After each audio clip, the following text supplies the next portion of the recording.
শিমুল, পলাশ কিংবা সাদা সজনে ফুল, আম্রকাননে মুকুলের ময় ঘ্রাণ আর রাজপথে বাসন্তী রঙের জয় জয়কার, সব মিলিয়ে প্রকৃতি জানান দিচ্ছে আজ বসন্ত। শীতের জীর্ণতা কাটিয়ে ঋতুরাজ বসন্তকে বরণে বর্ণিল সাজে সেজেছে প্রকৃতি। শীতের জড়তা ভেঙে প্রকৃতিতে নতুন প্রাণের স্পন্দন। তাই তো সারা বছর নিঃশব্দে দাঁড়িয়ে থাকা শিমুল গাছটিও লাল টুকটুকে রঙে নিজেকে রাঙিয়েছে। শিমুলের সাথে পাল্লা দিয়ে সৌন্দর্যের ডালি সাজিয়েছে পলাশও। ঝরে যাওয়া সেই পলাশে লাল হয়েছে পথ। ইট পাথরের জঞ্জালের শহর ধূসরতা কাটিয়ে বাসন্তী রঙে রঙিন হয়েছে।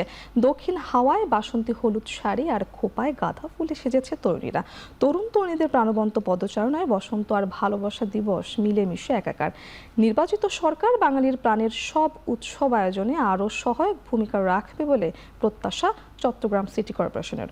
বসন্ত উৎসব ও বিশ্ব ভালোবাসা দিবসে চট্টগ্রাম বন্দর নগরী হয়ে উঠেছে উৎসবের নগরী।